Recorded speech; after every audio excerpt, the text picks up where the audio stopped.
the Mediterranean is in turmoil. The Umayyad Caliphate had been expanding in Europe for almost 2 decades.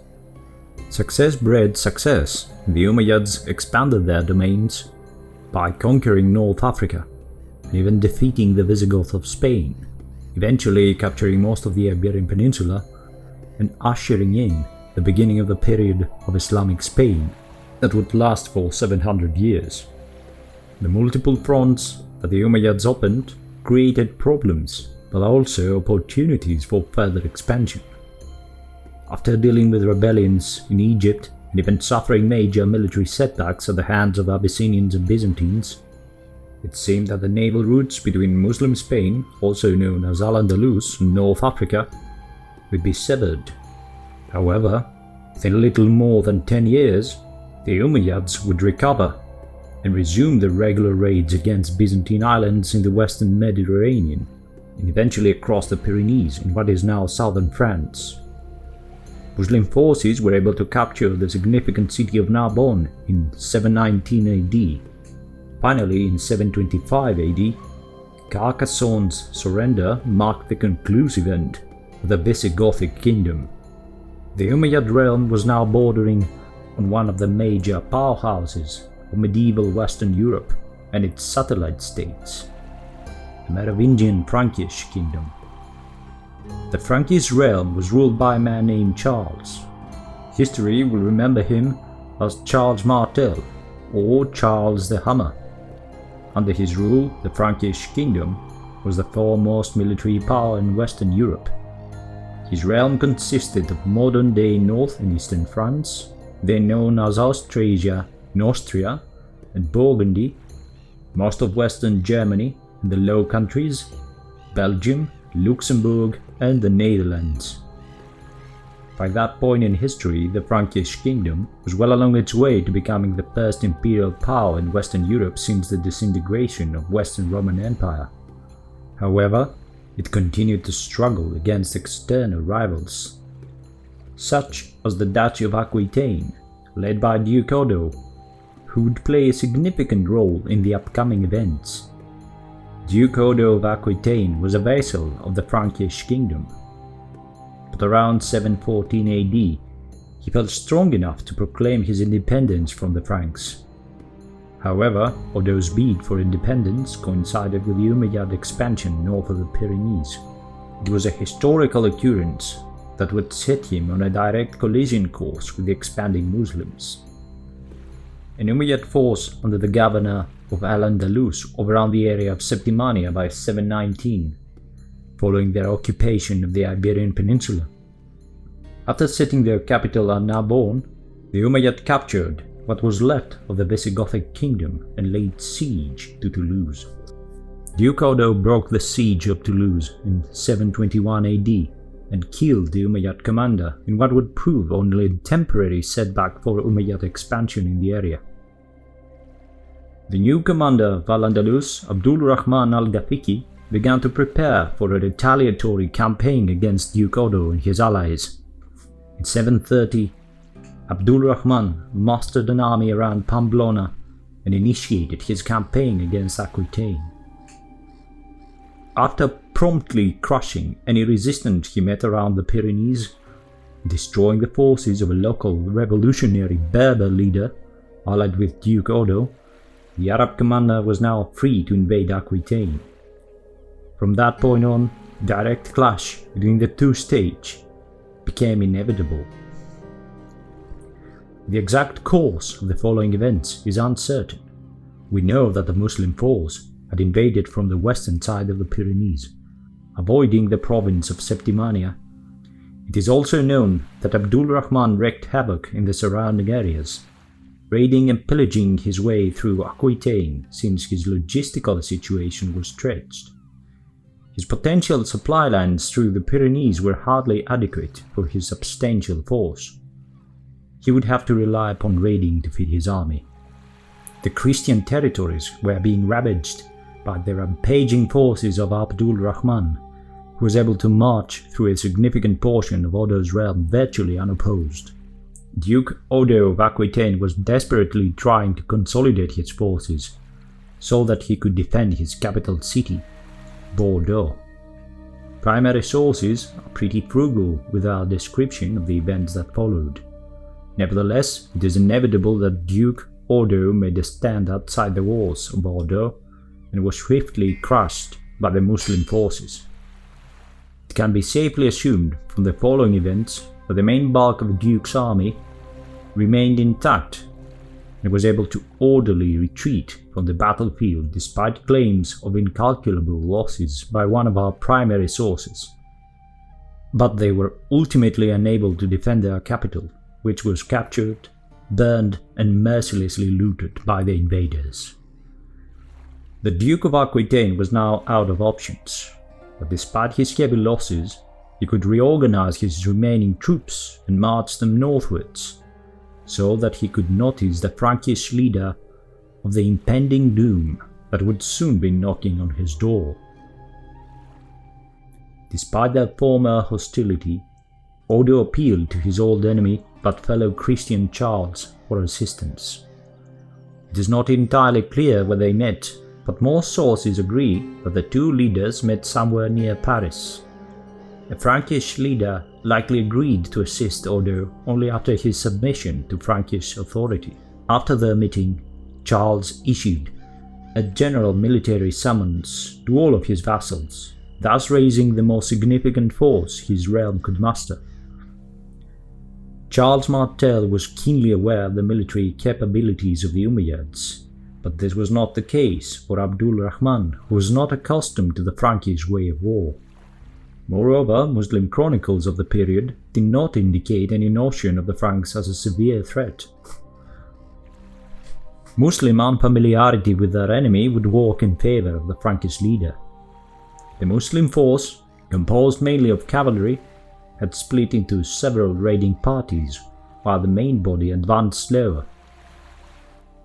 For 3 months, the Abdul Rahman troops raided everything in their path, assembling a vast amount of loot without facing significant resistance. The Muslims were now converging upon the city of Poitiers, their ultimate goal, the riches of the famous Abbey of St. Martin of Tours, the most prestigious and holiest shrine of Western Europe at the time. Austrasia's mayor of the palace, Charles Martel, accompanied by Duke Odo, gathered a large force around the city of Orleans and marched south, avoiding the old Roman road, which was the main route of the Muslim army, thus hoping to take them by surprise. The Christian army reached the city of Tours and encamped to protect the Abbey of St. Martin. Soon Charles Martel's vanguard confronted a small force of Muslim scouts that was able to defeat and proceeded to march towards the city of Poitiers. The Frankish leader, accustomed to the French countryside, had already identified his preferred battleground. By force marching his army, he was able to reach what would become the battlefield. Charles and Odo crossed the river Vienne and encamped around an abandoned ancient Roman building now known as Via Poitiers. We don't know the detailed arrangement of the Christian force. However, we know that Charles had occupied all the passes that led to Tours, now arrayed his troops, mainly composed of heavily armored veteran infantry, in a defensive formation in front of the densely wooded area. Not long afterwards, the Muslim army had reached Charles' formation. Abdul Rahman realized that he could march no further, so he established a fortified camp and prepared his forces for battle. The battle that was about to occur would be a clash of opposites. The heavily armed and slow-moving Frankish and European infantry would face the swift and lightly armed mounted Muslim army. There were heavily armored Arabs within the invading force, but we know they were mainly composed of fast-moving cavalry. The exact numbers are as usual not known. Therefore, it is a bit futile to try and deduce the accurate army count for both armies. But estimations vary. The Christian army was not much larger than 15,000 men. The maximum estimated number of the Muslim force was around 20,000 men. 7 days standoff would follow. Abdul Rahman didn't dare to attack a heavily entrenched foe in a heavily wooded area, and Charles would not advance his force into the open plain. On the 25th of October, 732 AD, the stalemate would break. Motivated by his urgent logistical situation, and ever-increasing eagerness of his army, finally gave the order to attack.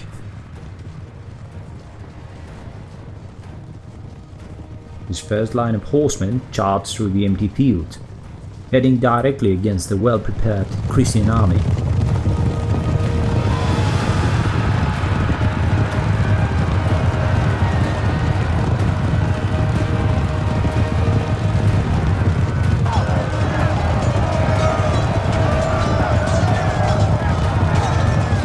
The clash was ferocious, but Charles's infantry held its ground. Despite the Muslim bravery and momentum, the enemy line proved a hard nut to crack. Abdul Rahman's cavalry was forced to wheel about and renew its frontal charge with no way to attack neither the Christian flank nor its rear.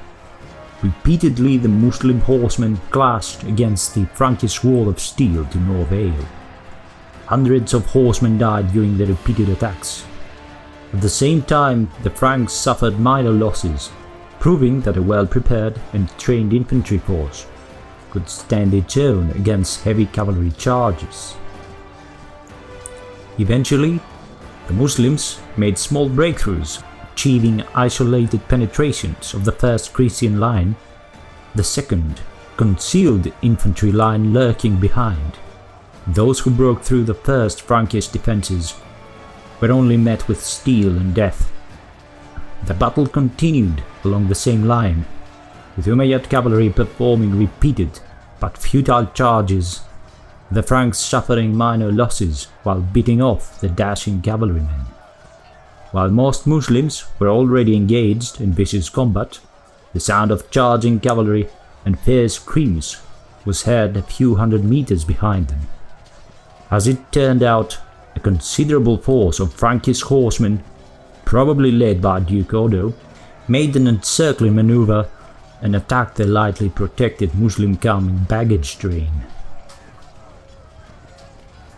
The engaged Muslims, fearing for the well-being of their family members accompanying many soldiers, began to retreat individually towards the camp in a desperate bid to protect their loot and king. Being horsemen, they could disengage relatively quickly and dash towards their camp that was under attack.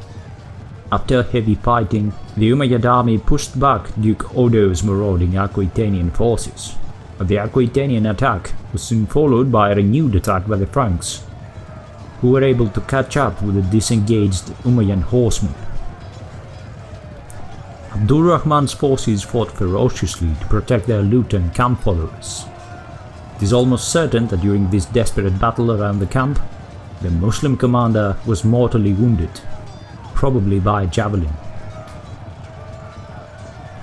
Despite the critical blow to the Umayyad command structure and the heavy losses, the Muslims held on and were able to push back the Franks, who were unable to continue their attack due to the onset of darkness. It was a magnificent victory for Charles, would be immortalized in history as the Hammer, Martel, due to this battle. There is no record of the losses for either side, but we can assume that the Franks suffered minor casualties, while the Umayyads were severely beaten but not utterly destroyed. At dawn, Frankish scouts realized that the Umayyads had already retreated, abandoning the camp and their loot. The previous night, the Muslims had let their fires burn to make the enemy believe that they were still encamped and silently retreated under darkness. There were many conflicting opinions about the significance of the Battle of Tours. There's no doubt it was a watermark moment in European history because, despite the repeated attempts of Muslim expansion beyond the Pyrenees, no invasion came as close to the Western European heartland as Abdul Rahman's invasion.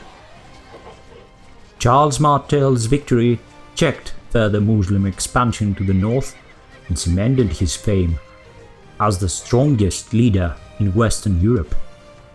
His legacy laid the foundations of the great Frankish Empire, and one of his descendants would be the famous Charlemagne, ruler of the largest European empire after the fall of Rome.